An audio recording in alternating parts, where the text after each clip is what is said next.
Welcome to Sarah Philosophy, a place to slow down, think deeply, and see life a little differently.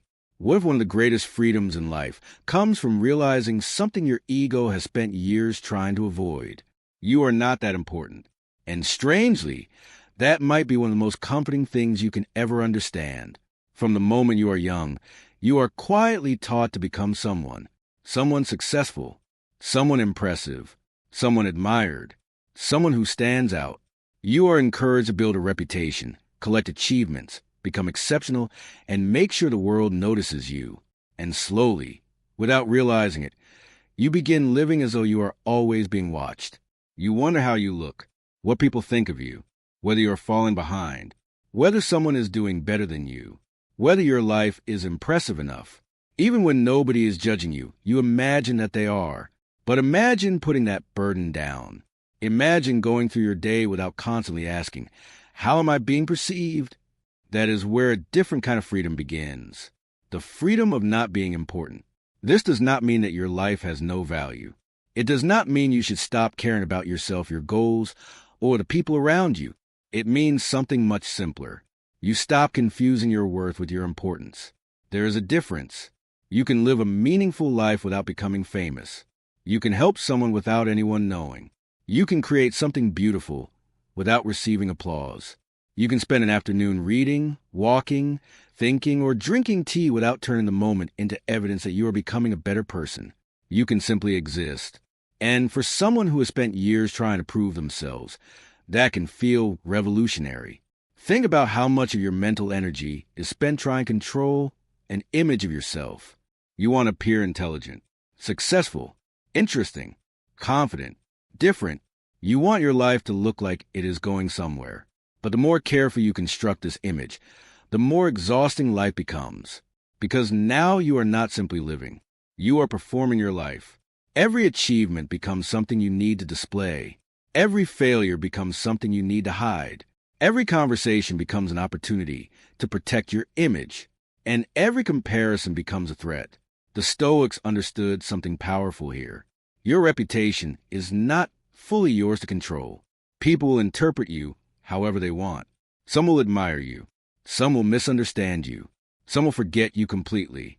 And eventually, all of them will return to their own lives. So, why spend your entire life trying to manage their opinions?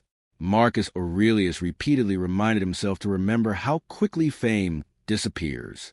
The people who applaud you today will eventually move on to something else. The world keeps moving, and that is not depressing. It is liberating, because if everyone eventually moves on, you are free to stop performing for them. You can do good things simply because they are good. You can learn because you are curious.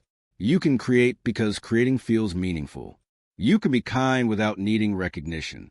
You can choose a quiet life without feeling that you fail to become somebody. Buddhist philosophy takes this even deeper. So much suffering comes from attachment to the idea of me, my reputation, my success, my identity, my image, my importance. The mind constantly builds a little story around itself and then becomes afraid that something might damage that story. But what happens when you loosen your grip? What happens when you stop needing to be the main character in every room? You become lighter. You listen more. You notice more. You stop turning every conversation back toward yourself. You become comfortable being unknown. And there is something beautiful about being unknown. You can walk through a quiet street and realize that almost everyone you pass has their own private universe, their own worries, their memories, their dreams, their disappointments. You are not constantly at the center of their attention, and neither are they at the center of yours. For a moment, you can let everyone simply be. No performance, no competition, no ranking, just people living their brief lives. This is where existential freedom appears.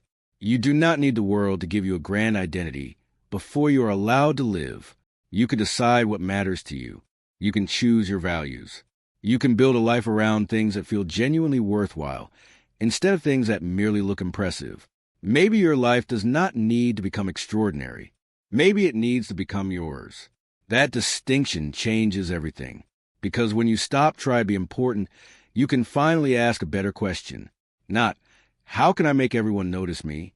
But what is worth doing even if nobody notices? That question can completely change the way you live. You might call a friend without needing anything in return.